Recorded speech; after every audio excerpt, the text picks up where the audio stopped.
శ్రీమాత్రే నమః. నమస్తే అండి. ఎలా ఉన్నారండి? అంతా బాగున్నారా? నేను కూడా బాగున్నానండి.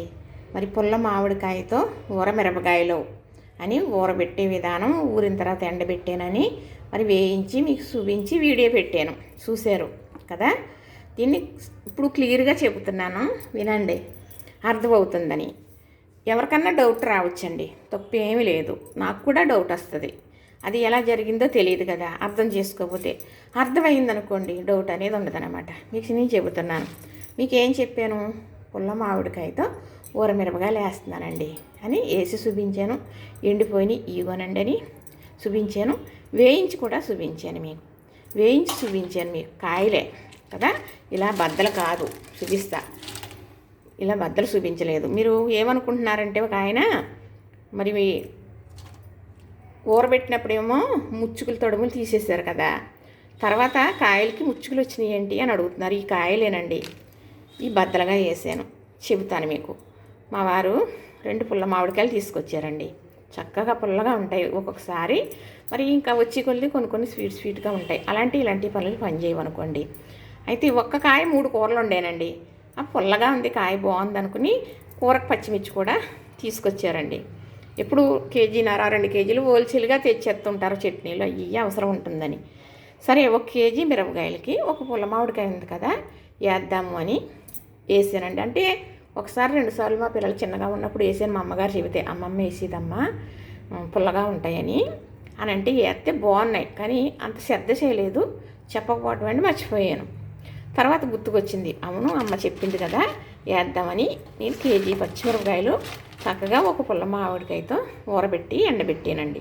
వేయించుకుంటే రుచి కూడా చాలా బాగుంది, చల్ల మిరపకాయల కన్నా బాగుందండి. అయితే సరే, మీకు చెప్పాలి కదా, మీరు కూడా చేసుకుంటారు, ఇప్పుడు మామిడికాయలు వస్తున్నాయి కదా అని. మరి 4 కేజీలు మిరపకాయలండి. ఈ 2 కేజీలు ఒకసారి 2 కేజీలు ఒకసారి వేసాను అన్నమాట. 2 కేజీలకి కేజీకి కాయ చొప్పున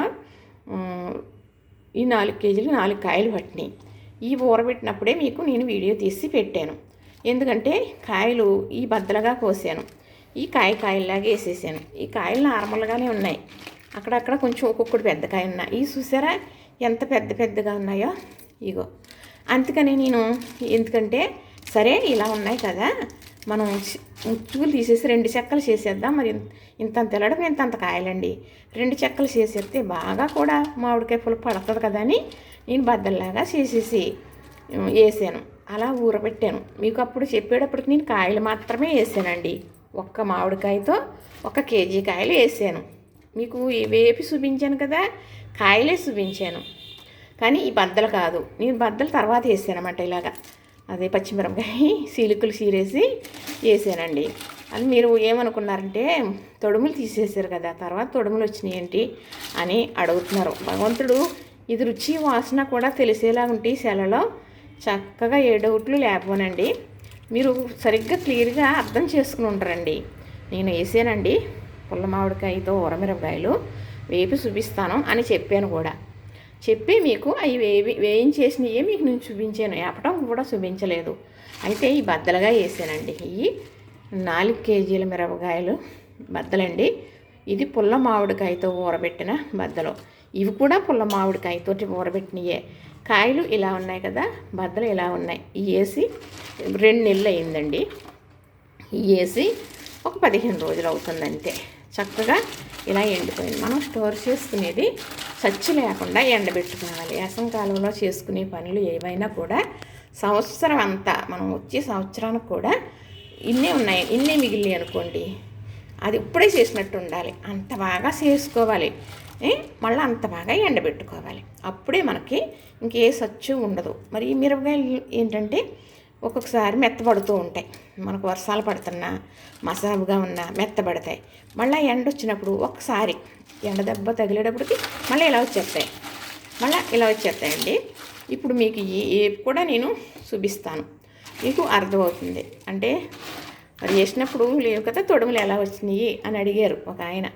ఇప్పుడు అర్థమైందేమో అనుకుంటున్నానండి. నేను ఫస్ట్ వేసినవి మాత్రం మామిడికాయలో పులుపుతో ఈ కాయల్లాగే వేసాను. ఈ కాయలు మాత్రమే కేజీ కాయలకి వేసానండి. ఇవి 4 కేజీల కాయలు ఈ బద్దలుగా కోసేసాను. మీకు వేయడం చూపించినవి బద్దలే, వేయించి చూపించినవి కాయలు. అదే మీకు అర్థం అవ్వాలండి. ఎందుకంటే మనం ఊరబెట్టుకుంటాం మిరపకాయలు, దానికి తగినంత పులప లేకపోతే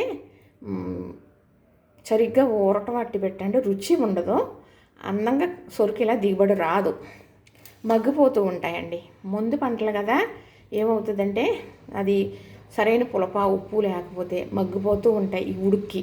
మరి వేడి ఉంటుంది కదా, అందుకు తగినంత పులప వేసుకోవాలి. చక్కగా మనం ఇలా మామిడికాయ పులపలో ఊరబెట్టుకున్నట్టు సానలేదనుకోండి, ఇంకో మామిడికాయ ఉంటే వేసేసుకోండి. ఎక్కువ పులపతో ఊరితే ఇలా తెల్ల మొగ్గల్లాగా వస్తాయి. చూసారు కదా, చక్కగా వేయించి మీకు మళ్ళీ నేను చూపిస్తాను. ఇవిగోనండి చక్కగా ఇవి వేపి చూపిస్తున్నాను మీకు. ఇప్పుడు ఇలా వేపుకునేటప్పుడు మాడరం వచ్చేలాగా వేయించేసుకుంటారండి, అసలు రుచి ఉండవు. ఇలా వేసేమా నూనె కాగిన తర్వాత సిమ్లో పెట్టేసుకుని చక్కగా ఇలా వేసేమా దేవేమా అన్నట్టు ఉండాలి. నేను సిమ్లో పెట్టేసానండి. ఇలా ఉంటేనే రుచి వస్తుంది. మనం పచ్చికాయలు కోసినప్పుడు ఎలా ఉన్నాయో మనం వేపిన తర్వాత అలా ఉంటాయన్నమాట చక్కగా.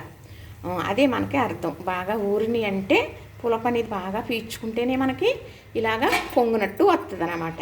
చక్కగా ఇలా వేయించేసుకుని మనం ఒక డబ్బాలో పెట్టుకుని గట్టి మొట్ట డబ్బాలో ఉంచుకున్నాం అనుకోండి, ఎన్ని రోజులన్నా వాడుకోవచ్చు. ఇప్పటికప్పుడే వేయించుకోని అవసరం కూడా లేదు.